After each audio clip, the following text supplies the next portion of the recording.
আমি তোকে আগেই বললাম তাড়াতাড়ি কর, না হলে রাত হয়ে যাবে। এখন কি করবি? অনেক রাত হয়ে যাবে বাড়ি পৌঁছতে।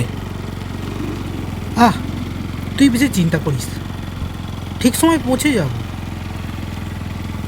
গেছিলাম আমাদের একটা বন্ধুর বিয়েতে, ফিরতে অনেক রাত হয়ে গেল। সৌরভ তখন বলল, দে, গাড়িটা আমি চালাচ্ছি। কেন, আমি চালাচ্ছি, তোর কোনো অসুবিধা হচ্ছে নাকি? না, অসুবিধা কিছু না, চালাতে ইচ্ছা হলো তাই বললাম। ও না, চালাতে হবে না, আমি চালাচ্ছি। আকাশ তখনই হালকা হালকা কালো করে গেল। মনে হয় বৃষ্টি হবে। ঠিক আছে, হোক না, কি হবে।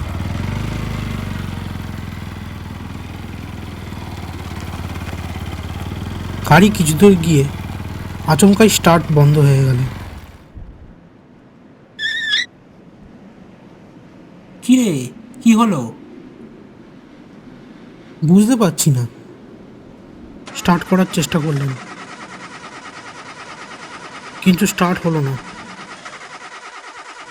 আবার স্টার্ট হওয়ার আওয়াজ হয়ে বন্ধ হয়ে গেল। কি রে, কিছু বুঝতে পারলি? না, কিছু বুঝতে পারছি না। তখনই হালকা হালকা বৃষ্টি আরম্ভ হলো। এখন কি করবি? তোর কাছে মেকানিকের নাম্বার নেই? না।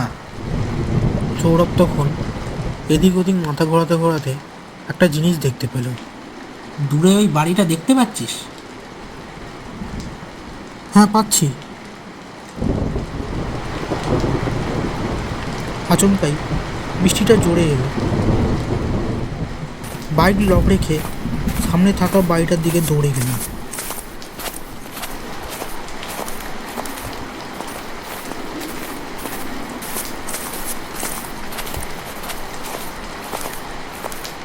হঠাৎই রোহিত দাঁড়িয়ে পড়ল। কি রে, কি হলো? দাঁড়িয়ে বললি, চল।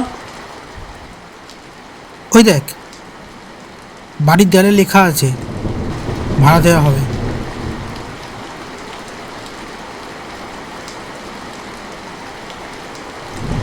আচ্ছা চল।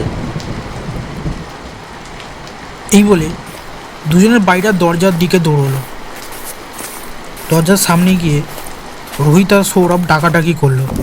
কেউ আছেন? কেউ কোনো জবাব দিল না। কেউ আছেন? মনে হয় কেউ নেই। আপনারা কি চান? পিছনে ফিরে দেখি একটা বয়স্ক লোক দাঁড়িয়ে আছে। দেখে মনে হয় এখানকার মালি। তার বয়স মনে হয় 80-ও বেশি। কিছুক্ষণের জন্য আমরা এখানে থাকতে পারি? বৃষ্টি থামলে আমরা চলে যাব। না না, এখানে থাকা যাবে না। তাহলে বাড়ির বাইরে লেখা আছে বাড়ি ভাড়া দেওয়া হবে। তাহলে আজকের জন্য বাড়িখানা ভাড়া নিতে চাই। ভাড়া নিতে চান? বেশ। বৃষ্টি আরে জোরে আসছে, আমরা কি বাড়ির ভেতরে গিয়ে কথা বলতে পারি? হ্যাঁ, নিশ্চয়ই, আসুন। বুড়োর পিছনে পিছনে বাড়ির নিচের তলায় বারান্দায় গিয়ে দাঁড়ালাম। এ বৃষ্টি রাতের পরেও পড়বে। কি সর্বনাশ, আমরা বাড়ি যাব কি করে? আহ, এসব কথা রাখুন। এ বাড়ি আজকের জন্য আমি ভাড়া নেব।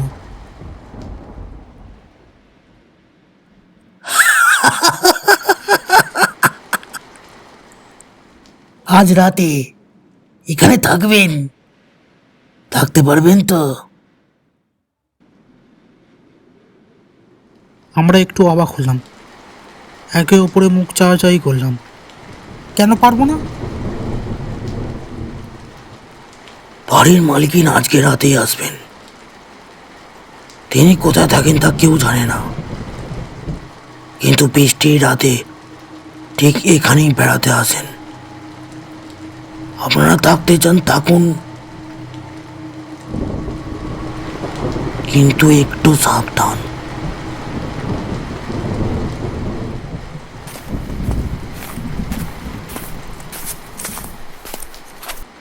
পাগল মনে হয়। চল একবার দোতলার ঘরগুলো দেখে আসি।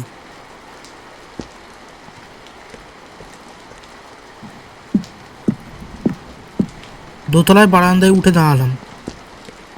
সেখান থেকে অনেক দূর পর্যন্ত দেখা যায়। তখনও বৃষ্টি জোরে পড়ছে।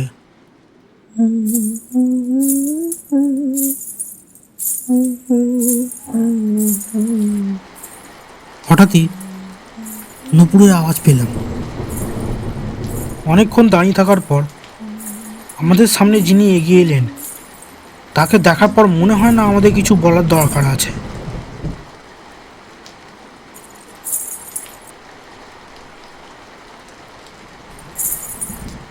দুটো পা, নুপুর পরে আমাদের সামনে দাঁড়িয়ে আছে।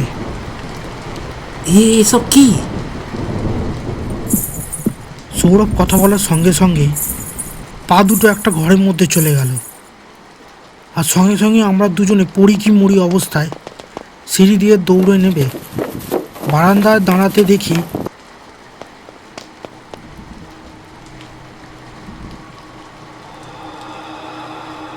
কি দেখা হলো মালকিনের সাথে? হ্যাঁ,